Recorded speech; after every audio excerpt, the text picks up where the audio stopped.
안녕하세요. 생생법률쇼 진행을 맡은 최승호입니다. 성심성의 법률 상담으로 채워지는 생생법률쇼는 여러분의 참여로 진행이 되는데요.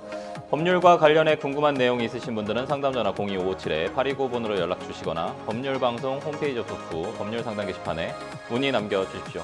그럼 오늘 도움 주실 변호사님 소개해드리도록 하겠습니다. 법무법인 승전의 이진우 변호사님 자리하셨습니다. 어서 오십시오. 안녕하세요. 반갑습니다. 법무법인 승전의 이진우 변호사입니다. 네, 변호사님. 오늘도 억울하고 답답한 분들에게 명쾌상쾌 통쾌한 상담, 유익한 상담 해주시길 기대해 보도록 하겠습니다. 생생법률쇼 그럼 오늘 접수된 상담 미리 살펴볼까요? 돌려받고 싶은 병원비 1,000만 원, 월세를 이중으로 받는 것 같은 임대인, 공모전 주최 후 사라진 출판사, 입구무 받지 못한 나의 티켓까지요. 다양한 분야의 상담이 접수되었습니다. 잠시 후 변호사님과 함께 속 시원한 해결책 찾아보도록 하겠습니다. 시청자 여러분도 어떤 해결책이 제시가 될지 계속해서 함께 지켜봐 주시면 감사하겠습니다. 네, 생생법률 첫 순서는 판결록 시간입니다. 뉴스와 신문에서 회자되곤 하는 화재 판결에 대해서 자세히 살펴보는 시간인데요. 변호사님 오늘은 어떤 내용 좀 준비해 주셨을까요? 네, 작년 전남 여수시에서 생후 4개월 된 아들을 살해한 일명 헤드니 사건. 많은 분들이 기억하고 계실 텐데요. 네네. 지난주 가해 부모에 대한 1심 판결 선고가 내려졌습니다. 예. 아들을 학대해서 살해한 친모에게는 무기징역이 선고가 되었습니다. 네. 오늘 판결록에서는 이 판결의 내용을 알아보고 그 법적 의미를 짚어보도록 하겠습니다. 아, 그렇군요. 참 끔찍한 사건이었습니다. 생후 4개월 된 아이, 133일을 살고 간 헤드니 사건. 방송 프로그램에서 조명해서 좀 유명해졌는데요. 이 작은 아기에게 학대가 굉장했었던 것으로 좀 알려져 있어요, 변호사님. 네, 정말 말씀하신 것처럼 참담한 사건인데요. 예. 아기의 친어머니인 피고인은 지난해 10월 22일 전남 여수시 자택에서 생후 4개월 된 아들을 무차별적으로 때리고 물을 틀어놓은 욕조에 방치하는 등 학대를 해서 숨지게 하였습니다. 이에 이제 아동 학대 살해죄 혐의로 구속 기소가 되었고요. 수사 결과 같은 해 8월 24일부터 두 달 동안 무려 19차례에 걸쳐서 학대 행위를 하였고 결국 피해 아동은 생후 133일 중 절반인 60일 정도를 학대 속에서 보낸 셈입니다. 피해 아동의 몸에서는 다수의 멍과 골절, 뇌출혈, 장기 출혈이 이제 확인이 되었습니다. 검시 결과 23군데나 이제 골절이 있고 복강에서는 500cc 상당의 피가 쏟아졌다고 합니다. 친아버지인 피고인은 이러한 학대를 방치한 혐의, 즉 아동학대 방임죄 혐의로 똑같이 구속 기소가 되었고요. 말씀하신 것처럼 이제 TV 방송에서 이런 학대 홈캠 영상이 이제 공개가 되면서 국민들의 공분을 샀고 선고 당일에는 법원 근처에 근조환이 200여 개가 이제 설치가 되고 엄벌을 촉구하는 집회가 열리기도 하였다고 합니다. 이게 사실 133일이면 정말 작은 아이거든요. 한 이만할 것 같은데 그 아이가 무슨 죄가 있다고 심지어 출산까지 하고 이렇게까지 학대를 하게 됐는지 복강에서 500cc의 피가 쏟아졌다라는 말이 좀 충격적이고 더 가슴 아픈 내용인데 정말 많은 분들의 공분을 산 사건이었습니다. 듣고 있기도 좀 힘든 얘기인데요. 이 사건 당초 아동학대 치사 혐의로 송치됐었던 것으로 좀 전해졌는데요, 변호사님? 네, 맞습니다. 처음에는 아동학대 치사죄, 즉 과실로 사망에 이르겠다라는 혐의로 이제 송치가 되었는데 검찰과 경찰에서 적극적으로 보안 수사를 해서 사실관계를 좀 밝혀냈습니다. 자택과 병원 등을 압수수색했고 그러면서 이제 홈캠 영상 등을 확보해서 4,800개 정도 홈캠 영상을 이제 분석을 하였고 피해 아동의 의무 기록도 이제 확인하였습니다. 결국 이제 친모 피고인이 아들을 무차별적으로 폭행한 사실과 살인의 고의가 확인이 되었는데 홈캠 영상에는 그 가해자 어머니가 아이를 거꾸로 들거나 얼굴을 발로 밟는 장면, 베개로 얼굴을 덮는 모습 등이 이제 이런 학대 정황 등이 확인이 되었고요. 이 녹음된 영상에는 확실치 않지만 녹음된 영상에는 둔탁한 타격음, 좀 때리는 소리와 아이의 울음소리, 그리고 이 친모인 피고인이 아이에게 죽어라, 제발 좀 죽어라, 죽여버릴 거야 이렇게 외치는 소리까지 이제 확인이 되었습니다. 결국 살해할 의도, 살해의 고의성이 이제 확인이 되어서 아동학대 치사죄가 아니라 아동학대 살인죄 혐의가 적용이 되었습니다. 참고로 검찰은 친모인 피고인에게는 무기징역, 친부인 피고인에게는 징역 10년을 구형했었습니다. 아, 이게 죽어라, 제발 좀 죽어. 그 100일 된 아이한테 죽여버릴 거다라고 하면서 거꾸로 들고 때리고, 아, 이게 뭐 입에 담기도 너무 힘든 내용인데 재판부 판단이 좀 궁금합니다. 이 1심인데 어떤 판결이 나왔는지 좀 들려봐 주시죠. 네, 지난주 이제 23일 예예.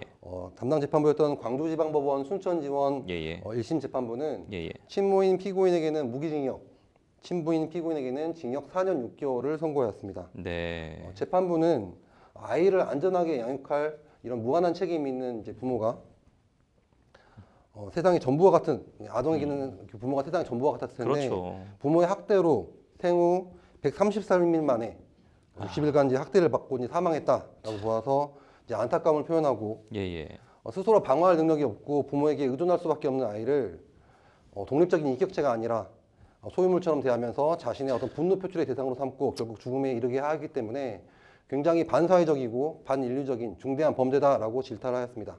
예. 또한 이제 국민들이 모두 이제 이 사실을 알고 공분을 샀고 그렇기 때문에 비난 가능성이 높고 불법성이 크다, 또 결과가 너무 이렇게 중대하다라고 보아서 이제 이런 선고를 한 것 같습니다.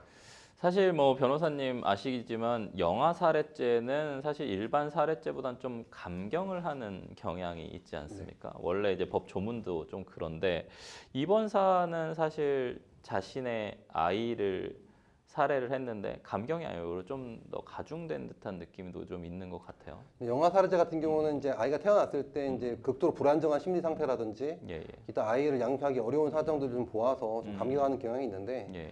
이런 아동 학대 범죄 같은 경우에는 네. 부모가 이제 양육하고 교육하고 보호를 해야 되는데 네. 그런 위치에 있는 자가 자신의 의무를 이제 저버리고 오히려 이제 학대하고 네. 뭐 상해나 살해를 하였기 때문에 네. 더 중하게 처벌하는 거죠. 저는 사실 예전에 한번 방송에서도 한번 얘기한 적이 있지만 영아 살해죄에서 감경해야 되는 부분은 없애야 된다고 사실은 좀 생각을 하는 부분이 네, 있거든요. 아무래도 이제 세상이 바뀌었고 예전에는 이제 아이가 태어났을 때 유아를 기른다는 게 부모에게 큰 부담일 수도 있고 네. 여러 가지 이제 사회적인 분위기를 보아서 이제 보았지만 예. 요새는 이제 그런 게 없지 않습니까? 네네. 그렇기 때문에 그 부분도 아마 입법적으로는 좀 검토해야 될 것 좀 같습니다. 해결해야 될 부분인 게 존속살해죄는 이제 가중처벌을 하는데 비속살해죄는 가중처벌을 안 하고 그 다음에 이제 영아살해죄는 또 감경을 하고 이런 부분들을 전부 다 좀 동일하게 만들어서 모두 다 살인죄로 좀 처벌을 다 같이 했으면 좋겠다는 좀 생각이 좀 들어서 말씀을 드린 적이 있었고 이번 판결이 대법원 양형 기준의 최상한에 해당되는 판결입니다. 보통의 형사재판에서 판사가 권고 형량의 가장 높은 수준을 선택하는 경우가 흔하지는 않은 것 같은데요. 양형 기준의 최상한 선고가 갖는 어떤 법적 의미 어떻습니까, 변호사님? 우선 양형 기준이 무엇인지 한번 설명드리겠습니다. 예. 대법원 산하의 양형위원회가 범죄 유형별로 권고하는 범죄 형량의 범위를 제시한 기준인데요. 예. 법관은 이 기준을 존중해야 되지만 꼭 여기 법적 구속력이 있어가지고 여기에 제한되는 건 아닙니다. 다만 양형 기준을 넘어설 때는 그렇게 판단한 이유를 이제 판결문에 설치를 해야 되고요. 이런 양형 기준에 따르면은 아까 말씀드린 그 피고인 중에 친모인 경우에는 아동학대 살해죄는 징역 20년에서 무기징역, 그리고 아동학대 방임죄는 징역 1년 2개월에서 3년 6개월이 이제 공고 형량입니다. 즉 이번 판결의 형량은 양형 기준상 최상한에 해당합니다. 아까 말씀드린 것처럼 재판부가 이 사건은 매우 중대하고 범죄 유형 중에서도 가장 중하게 처벌해야 될 사안이라고 판단한 것 같습니다. 예. 사실 뭐 대법원 양형위원회의 기준, 양형 기준을 사실 뭐 구속력은 없다고 하지만 사실상 뭐 판사들도 다 전부 다 좀 고려를 하는 부분이 있는 것 같고 실제로 뭐 제일 유명했었던 위원장이 이제 김영란 위원장이지 않습니까? 김영란법을 만든. 그래서 그때부터 저희는 어쨌든 법 쪽에는 양형위원회의 양형 기준을 상당히 좀 중요시하면서 바라보고 있고 이런데 지금처럼 이렇게 법적 상한선을 선고하는 경우들은 또 그렇게 많지는 않았었던 것 같아요. 네, 그렇습니다. 네, 아동학대 살해죄하고 일반 살인죄의 좀 처벌 수위의 차이 이런 부분 좀 궁금하거든요. 어떻습니까?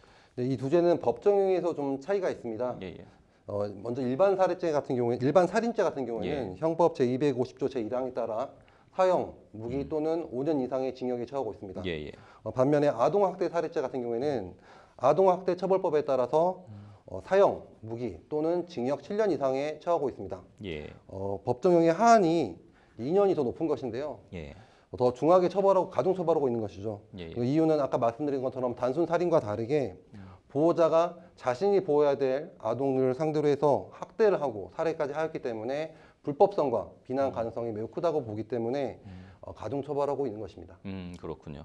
직접 가해자가 아닌 이 친부에 대해서도 사실 징역형이 지금 선고가 됐습니다. 뭐 방임죄로 처벌받은 것 같은데 이런 어떤 방임한 보호자의 형사 책임이 어디까지 확장이 될 수 있는 겁니까? 네, 말씀하신 것처럼 이제 친부인 피고인은 피해 아동을 학대, 그러니까 때리거나 이제 학대하는 정황은 이제 발견되지 않았습니다. 예, 예. 하지만 이 학대가 이루어지는 걸 잘 알고 있으면서도 방치하였고 네. 그리고 살해에 이르게 했기 때문에 방임, 아동학대 방임으로 해서 이제 기소가 되었고 이번에 판결이 선고가 되었는데요. 네. 아동복지법은 보호자가 아동에게 의식주를 포함해서 기본적인 보호, 양육, 교육, 치료 이런 걸 소홀히 하는 방임 행위는 예. 명시적으로 금지하고 있습니다. 그래서 예. 이를 위반할 경우에는 5년 이하의 징역 또는 5천만 원 이하의 벌금에 처하고 있습니다. 게다가 또 판례는 네네. 이렇게 보호자 중에서도 친권자라거나 예, 예. 주로 양육하는 이제 1차적인 보호자인 경우에는 더 중하게 이제 사안을 보아서 검토해서 이제 좀 처벌하고 있습니다. 우리가 얘기하는 법적 의무 중에 이제 1차적 부양 의무를 얘기하는 부분이고 사실 보호자 같은 경우에는 자기 의무, 보호해야 할 자기 의무가 있는데 그것을 부작위했을 때 어떤 처벌하는 그런 조항인 거잖아요. 보호 의무를 해태했다라는 법적인 얘기를 쓰는데 이런 비극이 좀 부디 재발하지 않았으면 하는 바람입니다. 이러한 사건을 예방하기 위해서 친권을 제한하는 조치를 하거나 혹은 아동 분리 조치, 사전 개입 권한 강화 등 제도적으로 좀 어떤 보완책 얘기가 계속 나오거든요. 이런 부분들에 대해서 어떻게 보십니까? 네, 정말 중요한 질문이고 우리가 같이 고민해야 될 부분입니다. 예, 예. 사후 처벌도 중요하지만 이런 비극이 다시는 일어나지 않고 예. 피해가 반복되지 않도록 하기 위해서는 사전적으로 이제 제도적 예방이 중요할 것 같습니다. 예, 예. 네, 방금 이렇게 말씀하신 것처럼 우선 친권 제한 및 상실 제도를 좀 실효성 있게 보아야 될 것 같습니다. 지금도 현행 아동학대처벌법에서는 아동학대 중상해라거나 상습적인 아동학대 범죄인 경우에는 검사가 친권 상실 청구를 할 수가 있습니다. 즉 친권자로부터 친권을 뺏을 수가 있는데 이게 실무적으로는 좀 소극적으로 적용이 되는 경우가 있습니다. 그래서 이 부분도 좀 적극적으로 운영돼야 될 필요가 있을 것 같고요. 아동 분리 조치 역시 신속하게 이루어질 필요가 있습니다. 지금도 이제 아동복지법에 따라서 아동 학대가 이제 신고가 되면은 현장 출동, 응급 조치 그리고 임시 조치 등을 하고 있는데 이 과정에서 이제 분리하는 조치가 좀 늦게 진행이 되는 경우가 있다고 합니다. 그래서 이런 부분도 필요성을 보아서 빨리 해야 될 것 같고 또 아동 학대 신고 제도가 있습니다. 아동 학대 처벌법에 따라서 누구든지 아동 학대 범죄를 본 경우에는 알게 된 경우에는 신고할 수가 있고요. 또 이제 직무적으로 의사나 교사 그리고 관련 공무원들 같이 직무 중에 이 사실을 알게 된 사람한테는 아동 학대를 신고할 의무가 있습니다. 하지만 이제 이게 잘 안 되는 부분도 있기 때문에 신고자도 좀 보호를 하고 이 신고 제도가 원활하게 진행이 되어서 한번 신고가 이루어지면은 사후적으로 이제 모니터링도 가능하고 사후 이제 조치도 이제 계속해서 이어지는 게 필요할 것 같습니다. 또 한 가지 더 이제 처벌적인 측면에서는 다들 느끼시겠지만 이번에는 이제 친모인 어머니 같은 경우에는 좀 중형을 받았는데 친부 방임했다는 이유만으로 좀 형량이 좀 낮은 것 같잖아요. 뭐 4년 6개월. 이런 것처럼 이제 방임하는 경우에도 경우에 따라서 이렇게 부모라든지 또 가까이 있는 경우에는 단순 방임이 아니라 거의 방조라고 보아서 좀 강하게 처벌하는 그런 규정도 필요할 것 같고 결국 이제 제도적으로 보완해서 이런 비극이 다시는 없어야 될 것 같습니다. 사실 이제 법이 가지고 있는 한계점인 것 같습니다. 법적 구조가 사후적 구체적 규범 통제다 보니까 사전적으로 예방적 법률을 만든다라는 게 상당히 좀 어려운 부분인 것 같아요. 근데 이런 어떤 인명 피해 한마디로 아이는 133일이거든요. 사실 아무런 의사 표현도 할 수 없는 초중 고등학교 학생들에 대한 사실 아동 학대는 선생님들이 필터링이 돼서 뭐 나중에 뭐 학대가 아닌 정황이 나와서 뭐 처벌을 안 한다거나 할 수도 있겠지만 지금 이런 사안들 특히나 1년 미만의 아이들은 사실 시급성이 상당히 중요한 그렇습니다. 부분인 것 같거든요. 그래서 이런 부분에 있어서는 조금 더 국가와 사회가 예방적 법률을 좀 가미할 수 있지 않을까라는 좀 생각도 들거든요. 그게 우리 사회가 가지고 있는 좀 단점인 것 같거든요. 네, 뭐 적극 동감하고 사후적으로 이제 사전적으로 예방하기 위해서 이제 인력과 이제 지원 같은 경우도 예산 같은 경우도 많이 지원돼야 될 것 같습니다. 네. 너무 안타까운 사연이었습니다. 지금까지 판결록 함께 했습니다. 여러분 지금 생생보험쇼 함께하고 계십니다.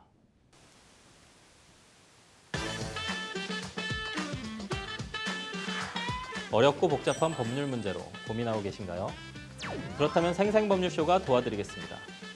생생법률쇼에선 민사, 형사, 가사 등 각 분야 전문 변호사들이 매년 800여 건의 법률 문제를 속 시원하게 해결해드리고 있는데요. 그럼 무료로 법률 상담을 받을 수 있는 3가지 방법 지금부터 소개합니다. 첫째, 02-557-8295번으로 전화해 법률 상담 신청을 한다. 둘째, 법률방송 홈페이지에 접속해 법률 상담 게시판에 사연을 올린다. 셋째, 지금 화면에 나오고 있는 이메일 주소로 사연과 연락처를 보낸다. 속 시원한 법률 상담 프로그램 생생법률쇼. 지금 바로 상담 신청하세요.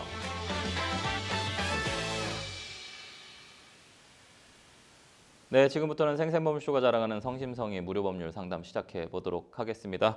오늘 접수된 사연은 빌려준 병원비를 돌려받고 싶어요인데요.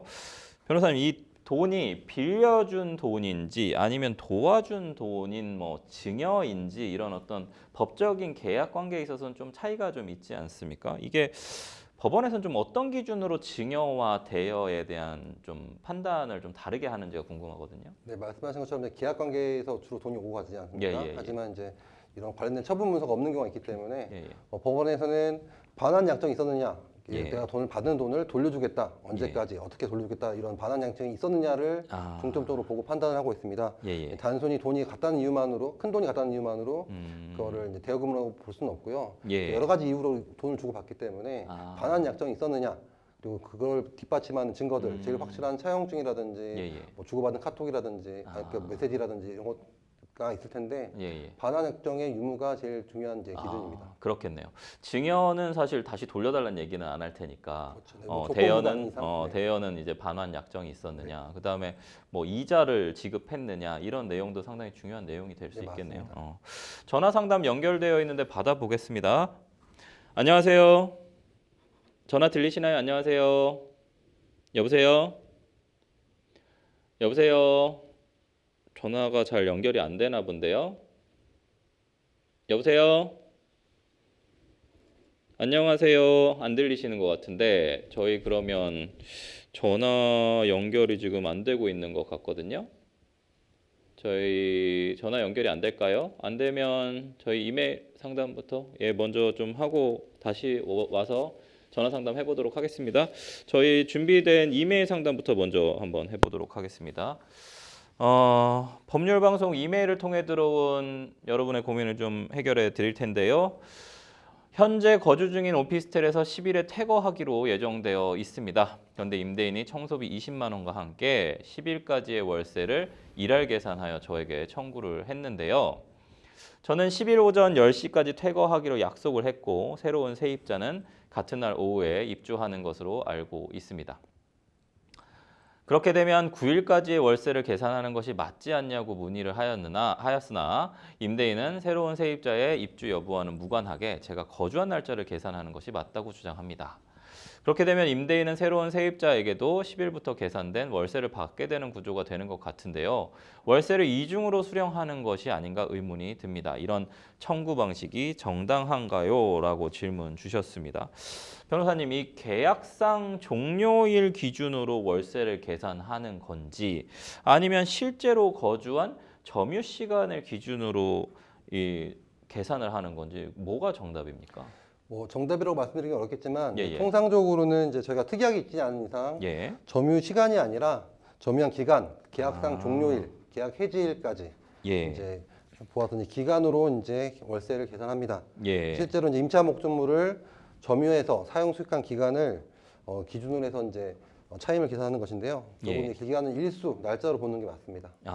월세를 일할 계산할 때 법적으로 좀 정해진 계산 방법이 좀 있는지 이 부분도 좀 궁금한데요. 계약서 내용이 우선입니까? 아니면 뭐 법적인 법률 기준이 좀 우선입니까? 일단은 모든 우리 민법적인 관계가 그렇지만 민사적인 관계가 그렇지만 당사자 간의 의사 합치, 그러니까 계약서의 내용이 일단 우선합니다. 계약서나 이런 당사자 합의상에서 특별하게 정한 게 있다면 그렇게 가는 게 맞고요. 법보다는 계약이 우선하는군요. 그게 아니라면 이제 우리 민법상 이제 딱 정해진 공식이 있는 건 아니지만 우리가 계약서에 별도의 규정이 없다면은 일반적으로 월 차임은 해당 월에 차임을 예. 해당 호를 일수로 나누어서 예. 실제 사용한 일수만큼 일할 말 그대로 일할 계산을 예. 해가지고 청구하는 방식으로 계산을 합니다. 아, 그렇군요. 상담자분이 좀 궁금해하는 부분이 이건데요. 임대인이 기존 세입자에게도 10일까지 돈을 받고 새로운 세입자에게도 10일에 돈을 또 받고 그러면 결과적으로 같은 날 10일이라는 그 날짜에 두 번 이중으로 수취하는 것이 부당한 거 아니냐, 불법적인 거 아니냐 이런 질문이거든요. 어떻습니까? 일단 법적으로 이제 차임이라는 게 이제 임차 목적물, 임대 목적물을 사용 수익하는 그런 대가인데 예. 말씀하신 것처럼 두 사람 모두에게서 그 사용 수익 대가를 받았다면은 적어도 한쪽한테는 좀 부당하게 법률상 원인 없이 이제 이득을 취한 것으로 보아서 이제 부당 이득으로 볼 수도 있겠습니다. 하지만 아까도 말씀드린 것처럼 당사자 간의 의사 합치가 제일 중요한 것이기 때문에 그 부분 좀 구체적인 경우를 따져봐야겠습니다. 그러면 지금 말씀해 주신 것처럼 하면 부당이득 반환 청구도 할 수가 있다라는 말씀이십니까? 일단 가능성이 있기 때문에 부당이득 반환 청구도 가능하겠습니다. 다만 이제 월 차임이 어느 정도인지 모르겠지만 한 달에 하루 정도이기 때문에 굉장히 좀 작은 금액일 것 같고요. 원칙적으로 가능하지만 중요한 것은 이제 상대방도 마찬가지로 이중으로 수령했다는 게 좀 확인이 돼야 될 것 같고 당사자와끼리 이제 의사 합치 내용도 이제 확인이 필요할 것 같습니다. 그렇군요. 임대인은 새로운 세입자는 좀 신경을 쓸 필요가 없고 기존 세입자의 사용 기간만 좀 보면 된다고 주장을 하고 있는데 임대인의 입장에서 정당하게 좀 인정될 수 있는 경우도 있는지 좀 궁금하거든요. 일단은 지금 이 사안은 이제 저희가 계약서를 보지 않았기 때문에 그렇죠. 확실하게 말씀드릴 수 없지만 임대인의 입장에서는 이제 퇴거일, 보통 이제 퇴거일이 계약 해지일이거든요. 우리가 이제 계약 해지하기로 한 날에 퇴거를 하고 부동산을 인도하고 갑니다. 하지만 이제 이 경우에는 퇴거하는 날 새로운 임차인이 들어오기 때문에 지금 상담자분께서는 이게 좀 부당하다라고 느끼시는 것 같은데요. 계약서에는 보통 이제 계약 해지일까지 사용 수익하고 퇴거한다 그리고 인도한다라고 되어 있기 때문에 임대인 입장에서는 이제 계약서라든지 계약 해지 의사를 확인했을 때 퇴거일까지가 이제 해지일이다 그리고 사용 수익일이다라고 주장할 수가 있기 때문에 임대인 입장에서도 좀 정당하게 볼 수 있는 여지가 있습니다. 아, 그렇군요.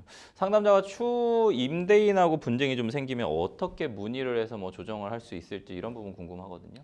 지금 저희 법률 상담을 좀 이용하신 경우도 있지만 대한법률구정단에서는 이제 민원을 통해 가지고 이제 무료로 법률 상담을 하고 있고 소득 요건을 충족하면은 이제 무료로 이제 소송 지원도 하고 있습니다. 하지만 이제 이렇게 좀 경미한 사안 같은 경우에는 법무부 산하 기관으로 이제 주택임대차 분쟁 조정위원회라고 있습니다. 주택임대차와 관련된 여러 가지 지금 분쟁을 이제 조정을 해주는 곳인데 여기에다 이제 문의를 해가지고 임대인 측과 이제 협의를 할 수 있는 그 장을 만들어 가지고 해결할 수도 있는 것도 방법입니다. 제일 좋은 거는 제가 보기에는 이제 임대인과 이야기를 좀 나눠볼 필요가 있는데 사연을 보면은 뭐 청구비까지 청구를 했다고 그랬잖아요. 이것도 일방적으로 청구한 것인지 계약서에 있는 것인지 모르겠지만 뭐가 옳고 그른지 좀 협의를 해가지고 원만하게 해결하는 것도 적어도 이 사안에서는 좀 방법일 것 같습니다. 네, 아무쪼록 상담자님께서 임대인하고 지금 이 사안을 조금 따져서 우선은 우리가 요구할 수 있는 사안들인 것 같아요. 그래서 잘 해결하실 수 있는 부분인 것 같습니다. 네, 저희는 우선 이메일 상담 여기서 마무리하고요. 아까 못했었던 전화 상담 연결 다시 해보도록 하겠습니다. 네, 안녕하세요. 전화 연결되어 있나요? 안녕하세요. 네, 안녕하세요. 안녕하세요. 네, 아까 전화 연결이 좀 원활치 않아서 죄송합니다. 네, 어떤 점이 궁금해서 연락 주셨을까요? 네네. 제가 편안하게 말씀해 주시면 됩니다. 네. 제가요. 같은 교인이었어요. 네. 교회를 같이 다녔는데 이제 같이 다니면서 이제 밥도 먹고 커피도 마시고 그러게 이제 이렇게 지냈었어요. 그러다가 어쩌다 보니까 그 병이 들었어요. 네네네. 저기 뭐야 그 남자분은 집사님인데 저는 이제 권사였어요. 그래가지고 이제 같이 이렇게 참 이제 구경도 다니고 이렇게 놀러도 다니고 그랬는데 어느 날 다리 수술을 해야 된다고 그러더라고요. 아, 그 상대편 남자분이요? 그래서 다리가 그렇게 아프세요? 그러니까 두 다리가 그렇게 다 아파서 두 다리 다 수술을 해야 된다고 그러더라고요. 그래서 이제 그러면서 어느 날은 또 그 저기 병원에다가 날짜를 잡아놨다고 그래요. 그래서 아이고, 언제요? 이제 그랬더니, 아이, 수술을 한다고 그러더라고요. 예, 예. 그래서, 아이, 남자친구니까 그 수술한다니까 그 병원을 이제 같이 갔죠. 예. 예. 거기를 갔더니 이제 한다고 이제 들어가고 나는 이제 수술하고 나오면은 보고 우리 집에 가려고 이제 기다리고 있었어요. 예, 예. 예. 그러는데, 아이고, 막, 한 2시간인가? 하여튼 그렇게 넘게, 2달이니까요. 네네. 수술을 하고 오더라고요. 오는데, 가족이라고 아무도 안 오는 거예요. 예, 예. 막 2달을 끌고, 저기를 들어오는데 막 피가 질질 흐르고 막 이렇게 들어오는데, 예, 예. 아유, 너무나 안타깝고 불쌍하고 그잖아요. 예, 예. 뭐죠, 뭔 통인가, 안 아프게, 예, 예. 마취 주는 거, 그걸 막 그냥 막 해주고, 간호사고, 의사고 왔다 갔다 막 하고 그러고 다니는데도, 가족이 한 명도 안 와요. 예, 예. 저는 집에 가야 되는데, 예. 그래서, 그 누워있는 사람한테 어떻게 말도 못하고, 그죠? 예. 간호사들은 자꾸 나한테 와갖고, 간병인을 둬야 된다는 거예요. 네네네. 내가 안절부절 이렇게 하고 예, 예. 이러니까 예, 예. 간병인을 둬야 돼요. 그러니까 그러면요 우리들은 저기를 못하니까 예, 간병인을 둬야 된다. 예, 예. 그래서 그러면 하루에 돈이 얼마예요? 그랬더니 13만 원이래요. 예, 예. 아유, 어떻게 13만 원이라도 그러면 지금 올 수 있나요? 그러니까 올 수 있대요. 그러면 예. 얼른 좀 해주세요. 저는 집에 가서 그때 손녀딸을 보고 있었어요. 예, 예. 며느리는 일을 다니고. 예, 예. 예.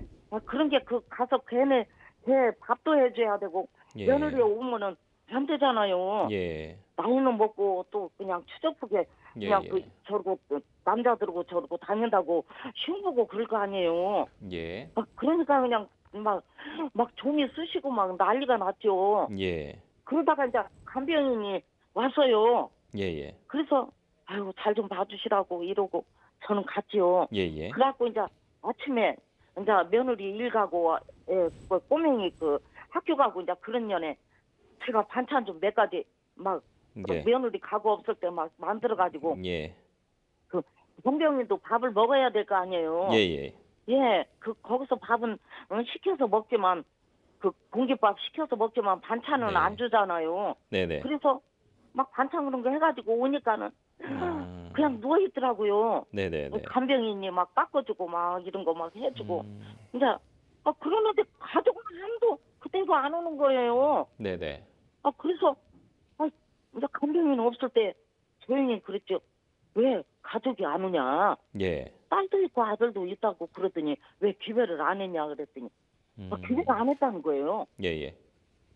아유 이렇게 2달이다가 수술하고 이렇게 저기였는데 왜 자녀들한테 안 오냐? 이제 어쩌다 보니까 이제 5일이 지났어요. 예. 5일이 지났는데 거기 병원에는 열흘인가 되면은 나가라고 그래요. 예예.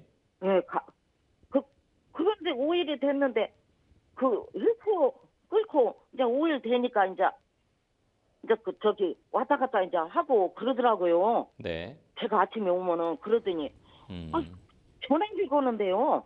네. 돈을 빌려달라고 전화를 걸고 있더라고요.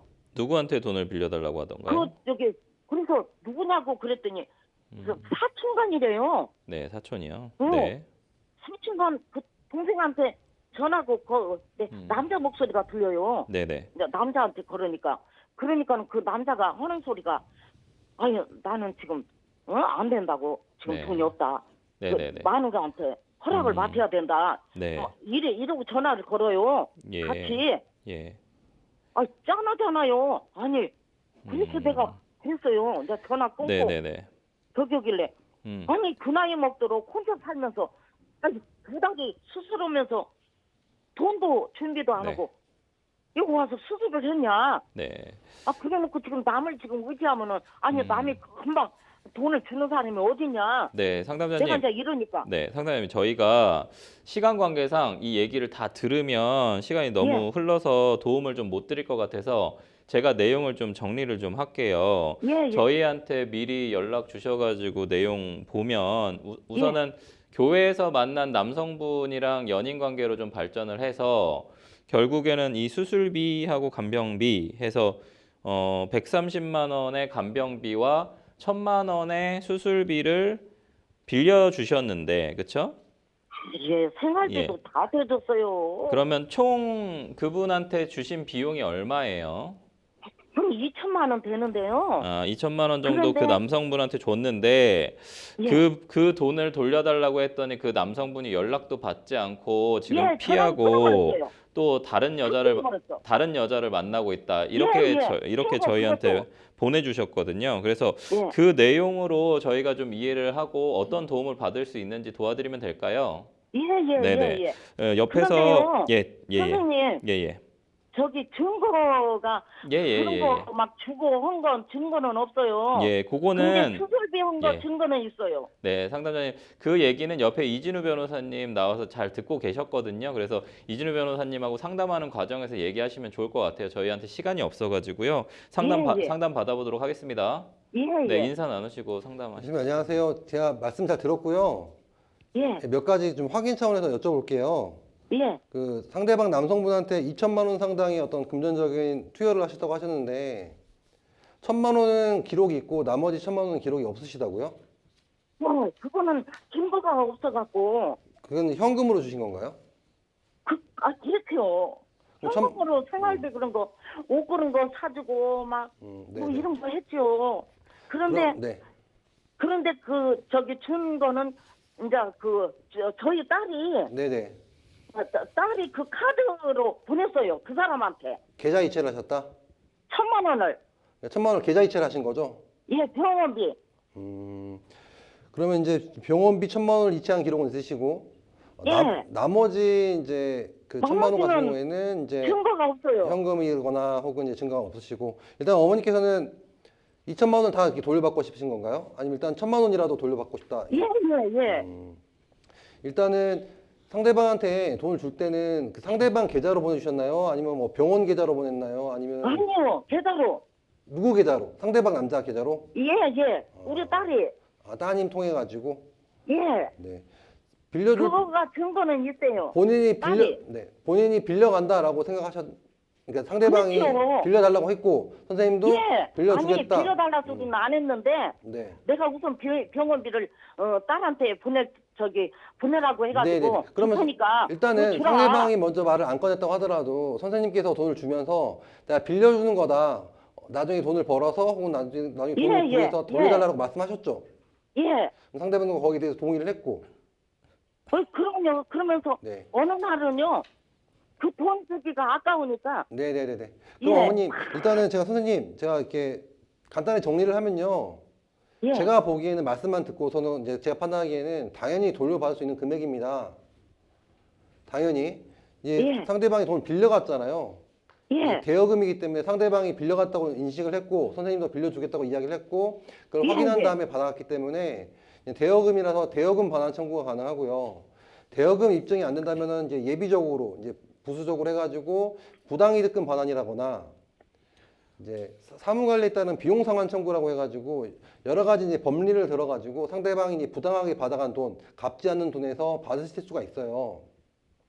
예. 이 부분은 이제 저희랑도 상담을 하시고 나중에 필요하다면 추가적으로 법률 전문가로 또 상담을 하시겠지만 법리적으로는 대여금이든 부당이득 반환이든 비용 상환 청구이든 받을 수가 있습니다. 다만 이제 증거가 필요한데 지금 현재로서는 계좌 이체로 1,000만 원을 보내준 것 그리고 그 이유가 당시에 그 남자분이 상대방 남성분이 병원에서 수술비, 진료비가 부족해가지고 빌려준 점 이런 부분이 있고 이거와 관련해가지고 선생님이나 선생님 따님이 상대방 남성분하고 주고받은 어떤 전화통화 녹음이라든지 문자 메시지 기타 이런 메시지들이 있나요?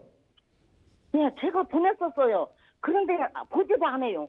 그래서 예를 들어 선생님께서 돈을 보낼 때도 딸 통해서 보냈다 확인해라. 얘기했어요. 그리고 갚아라고 할 때도 언제까지 갚을 거냐, 어떻게 갚을 거냐. 그런데 말을 안 해요. 일단 보내셨는데, 네.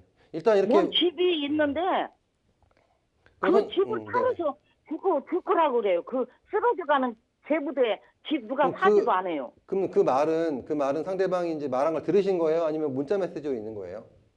아니, 들었죠. 들으신 얘기했죠, 거? 직접. 일단은 지금 있는 자료만으로도 충분히 이 돈이 상대방 남성분이 빌려가거나 부당하게 이제 수취한 금액이라는 게 확인이 되기 때문에 청구는 굉장히 가능하고요.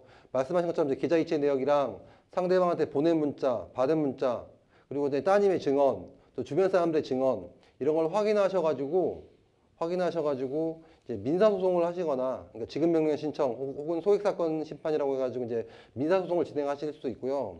내용을 제가 더 들어봐야겠지만 상대방 남성분이 돈을 갚을 의지가 없거나 어떤 변제 없다고 생각을 해요. 그렇다면은 이거는 또 이렇게 확실하지는 않지만 병행해서 이제 형사적으로 사기죄로도 한번 고소를 하실 수가 있거든요. 물론 이제 사기죄로? 사기죄 같은 경우는 그런데 이제 수사를 해가지고 조사를 해가지고 좀 판단하는 부분이 있어가지고 꼭 사기라고 말씀은 드리기 어렵지만 정황상으로는 남자분이 경제적인 능력도 없고 변제 계획이나 변제 의사가 없음에도 불구하고 선생님한테서 돈을 빌려가거나 받아갔기 때문에 사기죄도 될 것 같아요. 그래서 이런 부분들을 좀 정리해서 형사고소를 하시고 민사소송을 제기하시는 게 제일 큰 방법이고, 그렇지 않고서는 이런 상대방 남성분들은 계속 연락 안 받고 모른 척하고 무시하고 회피할 거고 또 거짓말 할 거기 때문에 지금이라도 이런 자료들을 모아서 형사고소 내지는 민사소송을 진행하시는 게 맞을 것 같고요.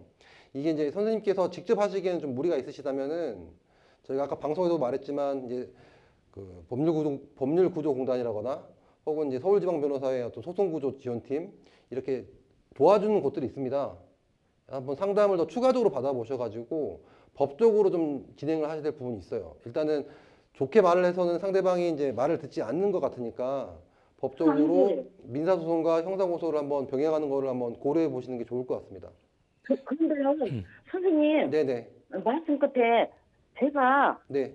저기 조금이라도 받으려고 네. 그 적용 일을 좀 하려고 그러거든요. 어떤 왜 거요? 돈 받아서 주는 사람들 있잖아요. 아, 네. 그거 하면 안 될까요?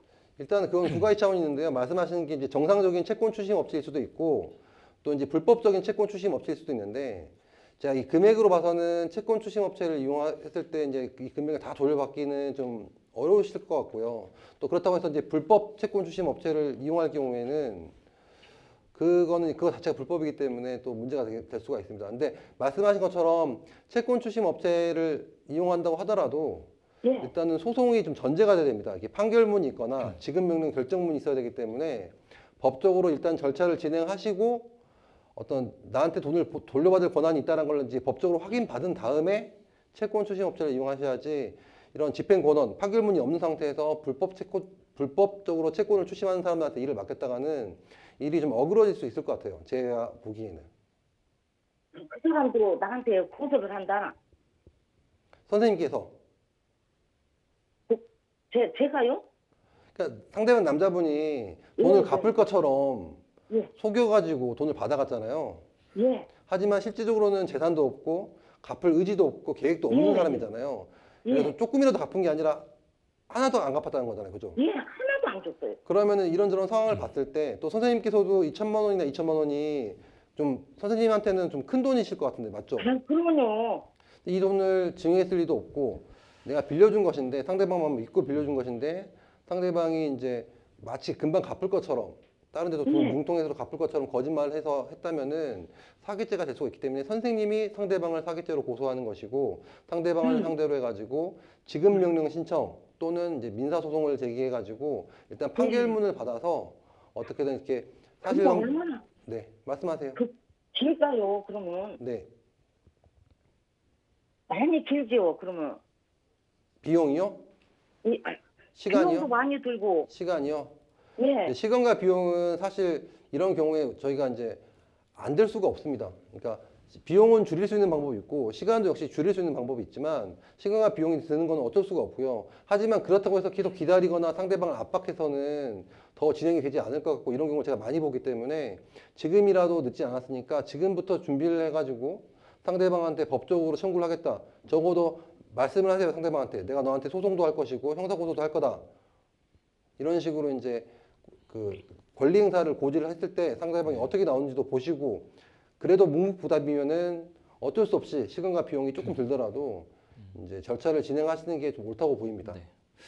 네, 네, 상담자님, 예, 저희가 시간 관계상 우선 전화 상담 여기서 마무리하는데 우선 이게 현실적으로 상당히 좀 안타까운 부분들이 있는 것은 사실 이제 나이 연세들이 좀 있으시잖아요. 거의 80세에 가까우신 분들이기 때문에 사실 상대편이 재산이 없는 상태에서 뭐 회생이나 파산을 신청을 한다거나 아니면 실제로 돈이 없는 상태로 계속 유지가 된다고 하면 돈을 못 받을 확률도 상당히 높아요. 그렇기 때문에 사실 아까 말씀하셨던 그 대부도 부동산 말씀하셨잖아요. 뭐 그게 진짜로 있는지 없는지 모르겠지만 그 부분이 만약에 매각되면 1,000만 원 이상 나온다라고 판단하면 그것도 안 나와요. 그거는 있는 거는 확인하셨어요?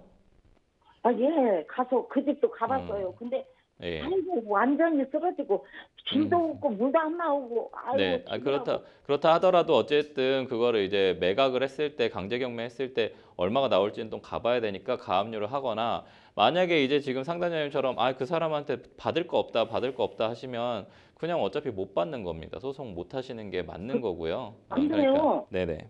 제 생각에는 예. 지금 데리고 다니는 여자 있잖아요. 네. 그 여자가 돈이 있어요. 근데 있으니까 그 여자분의 돈은 그 남자분의 돈이 아니니까 그건 좀 다른 문제니까요. 그렇죠. 저희가 아까 이진우 변호사님 말씀해드린 것처럼 사기죄로 형사고소를 하거나 아니면 민사소송을 지금 바로 진행을 하셔야 돈을 받을 확률이 올라가니까요. 그 부분에 대해서 좀 인지를 하시면 더 좋을 것 같습니다. 그리고 다른 분들한테 좀 도움을 받으시면 좋을 것 같고 채권 출신 관련된 부분도 불법적인 부분으로는 좀 확장되면 안 되는. 안 돼요? 네네네. 좀 저희가 좀 어려울 것 같습니다. 어쨌든 돈 받아 주는 사람한테 하면 안 된다고? 아니에요. 그 부분은 뭐 변호사님 마지막으로 말씀해 주시고 저희 전화 상담 마무리하겠습니다. 일단 되게 안타까운 상황인데 시간을 지체하시면 더 받기가 어려울 것 같아요. 그래서 일단은 지금 좀 가까운 시일 내에 증거도 좀 모으시고 사실관계도 좀 모아가지고 형사고소라든지 상대방을 압박할 수 있는 어떤 실질적인 방법도 좀 적극적으로 고려해 보셔야 되니까 추가적으로 상담을 더 받아보실 권유드리고요. 그분들을 통해서 사실관계랑 증거를 쫙 한번 정리를 하시기 바랍니다. 네, 전화 주셔서 감사합니다. 이렇게 전화로만 상담 받으시는 것보다 직접 서류를 가지고 가서 이건 문자 내역이랑 이런 거 좀 봐야 되거든요. 가까운 변호사님들 좀 찾아가셔가지고 상담 받아보시는 게 더 좋을 것 같습니다. 네, 전화 주셔서 감사합니다. 네, 전화 주셔서 감사합니다. 들어가세요. 네. 좀 안타깝습니다. 이게 사실 좀 젊은 분들이면 뭐 임금 같은 거에 가압류를 하거나 이럴 수가 있는데 지금 나이가 연세가 다 두 분 다 80세 근방이기 때문에 진짜로 돈이 없다라고 하면 이게 소송을 한다는 것 자체가 무용할 수도 있거든요. 변호사님 이걸 그래도 지급명령 신청이나 이런 민사소송이나 사기죄 고소하거나 이런 게 좀 그래도 낫다고 보시는 거죠? 말씀하신 것처럼 이제 돈이 없는 상대방한테 돈을 받아내는 거는 정말 제일 어려운 일이고 변호사들이 제일 곤혹스러워하는 그런 질문인데요. 그럼에도 불구하고 이게 내가 포기할 게 아니라면은 제일 빠른 시기에 정리해가지고 내가 어떤 권리가 있다. 지금 저희가 확인해드렸잖아요. 맞아요. 돈을 돌려받을 수 있는 권리는 분명히 있습니다. 법리적으로도 그렇고 증거도 좀 충분한 것 같아요. 하지만 이제 상대방한테 받으려면은 이렇게 집행을 하기 위해서라면은 일단 실제로 받고 못 받고는 그 다음 문제라고 하더라도 내가 권리가 있다는 거를 공적으로 좀 확인받고 판결을 통해서라도 좀 상대방을 압박하는 어떤 수단으로 쓰일 수가 있기 때문에 그게 빨리 진행하시는 게 좋을 것 같습니다. 무조건 빨리 진행하는 게 좋은 것 같습니다. 받을 생각이 있다면 빨리 진행하시는 게 맞고 포기하실 거면 이제 안 하시는 게 맞고요. 네, 어쨌든 전화 주셔서 감사합니다. 아무쪼록 상담자님께서 잘 해결하실 수 있었으면 좋겠습니다. 여러분은 지금 생생모험쇼 함께하고 계십니다.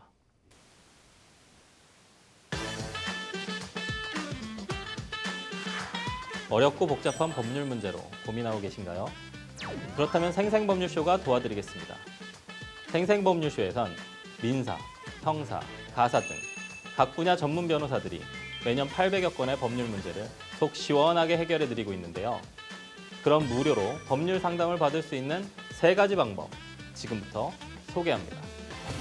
첫째, 02-557-8295번으로 전화해 법률 상담 신청을 한다. 둘째, 법률방송 홈페이지에 접속해 법률 상담 게시판에 사연을 올린다.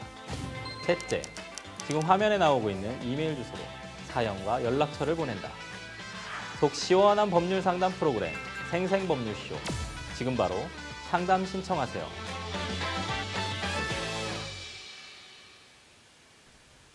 네, 계속해서 법률방송 이메일을 통해 들어온 여러분의 고민을 해결해 드리도록 하겠습니다. 어떤 고민 내용인지 함께 보실까요? 한 달 전 한 출판사에서 문예 공모전을 개최하여 창작물을 제출했습니다. 해당 출판사는 접수 과정에서 지원자의 전화번호, 근무 중인 회사, 이름, 나이, 성별, 상세 주소 등 과도한 개인정보를 필수적으로 기재하도록 요구하였습니다.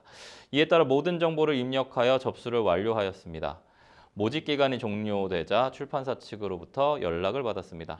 담당자는 제 글을 인상 깊게 보았다며 몇 가지 질문을 하였고 이에 대해 답변하였습니다. 이후 담당자는 수상자 발표 전에 지원자들과 직접 만나 이야기를 나누고 싶다고 제안하더라고요. 많은 공모전에 지원해봤지만 발표 전에 지원자와 개별적으로 만남을 요청하는 공모전은 처음이라 의아했습니다. 담당자는 추후 일정을 조율한 뒤 문자로 장소를 안내하겠다고 하였으나 그 뒤로 추가적인 연락은 없었습니다. 그 후 수상자 발표일이 지나 출판사의 SNS를 확인한 결과 해당 계정이 모두 삭제되어 있는 것을 확인하였습니다. 현재 창작물과 함께 지원자의 상세 개인정보가 수집된 상태에서 아무런 공지 없이 출판사가 사라진 상황입니다. 수집된 개인정보가 다른 용도로 사용될 가능성이 있어 우려되는데요. 해당 출판사의 행위가 법적으로 문제되는 부분이 없는 건지 알고 싶습니다. 공모전 접수 과정에서 이름, 연락처를 넘어서 근무지, 상세 주소까지 필수로 요구를 한 부분이 있습니다. 변호사님, 이런 경우에 개인정보보호법상 목적에 필요한 최소한의 정보만 수집해야 한다는 원칙에 좀 위배될 가능성도 있을 것 같고 이 또 약간 좀 사기성도 좀 있어 보이는데 어떻습니까? 네, 맞습니다. 일단 개인정보보호법은 최소 수집 원칙, 예. 네, 그리고 자발적 그 제공의 원칙이 있어가지고요. 예. 말씀하신 목적에 필요한 최소한의 개인정보만 수집해야 됩니다. 예. 하지만 이제 여기서는 공모전이란 목적에 비추어 보았을 때 불필요한 어떤 회사, 본인 상세 주소, 성별 이런 것까지 요구하고 있잖아요. 예. 그래서 목적과 직접적인 관련성이 없는 어떤 개인정보까지 요구하기 때문에 최소 수집 원칙이 위배되어서 개인정보법 위반으로 좀 보입니다. 아, 그렇군요. 네, 그리고 추가 또 말씀드린 것처럼 또 만나자고 하고 뭐 면담을 하자고 했기 때문에 그렇죠. 이 과정에서 어떤 사기의 정황도 좀 보이긴 하는데 이후 과정을 확인된 건 아니기 때문에 뭐 장담하기 단정 짓기는 없겠습니다. 아, 네, 그렇군요. 지원자가 좀 동의를 해서 개인정보를 입력을 했더라도 실제로는 좀 동의를 하지 않으면 지원을 할 수 없는 구조로 지금 보이거든요. 이 동의를 좀 자발적인 동의라고 볼 수 있는지, 임의적인 동의로 볼 수 있는지 좀 궁금하거든요. 네, 말씀하신 것처럼 자발적 동의 원칙 위반입니다. 예. 형식적으로는 지원자가 입력하고 제출하기 때문에 동의한 것처럼 보이지만 예. 만약에 동의하지 않은 경우에는 제출을 할 수가 없기 때문에 지원할 수가 없는 구조잖아요. 그렇기 때문에 이제 법에서는 이런 걸 강제적인 동의, 포괄적인 동의로 보아서 그 개인정보보호법 위반으로 보고 있습니다. 실제 이제 대법원 판례에서도 수집 이용 목적을 제대로 고지하지 않거나 동의하지 않으면 서비스를 이용할 수 없는 구조에서 받은 동의는 적법한 동의가 아니다라고 판결한 사례가 있습니다. 수상자 발표 이후에 SNS 계정이 전부 삭제되고 연락이 좀 끊겼다고 하거든요. 이런 행위가 법적으로 좀 고의적인 은폐나 도주 정황으로 좀 판단될 수 있을지요? 네, 아까 말씀드렸던 것처럼 이 공모전을 진행한 출판사가 갑자기 사라져가지고 연락도 되지 않고 그전에 전화도 왔었기 때문에 이상한 정황들이 보이고 있는데 고의적으로 이제 개인정보만을 취하거나 이걸 통해 가지고 사기를 취하려다가 이제 은폐하거나 이제 도주한 게 아닌가 이런 의심이 들 수 있고요. 개인정보 처리도 제대로 하지 않았기 때문에 이 역시도 별도의 개인정보보호법 위반입니다. 아무쪼록 담당자님께서 이 개인정보보호법 위반으로 이 업체를 좀 신고를 해서 잘 처벌하고 뭔가 피해를 회복할 수 있었으면 좋겠습니다. 네, 생생모쇼 오늘도 마칠 시간이 다 됐는데요. 오늘 함께해 주신 이진우 변호사님 감사합니다. 네, 수고하셨습니다. 법률 상담 참여 방법 다시 한번 안내드리도록 하겠습니다. 상담 전화 02-557-8299번으로 연락 주시거나 법률방송 홈페이지 접속 후 법률 상담 게시판에 문의 남겨주십시오. 그리고 아래 하단에 보이는 이메일 카카오톡으로도 문의 받고 있습니다. 각 분야 전문 변호사가 무료로 성심성의껏 상담해드리니까요. 도움이 필요하신 분들은 주저 말고 연락해 주시면 감사하겠습니다. 오늘 순서는 여기까지입니다. 시청해주신 시청자 여러분 고맙습니다.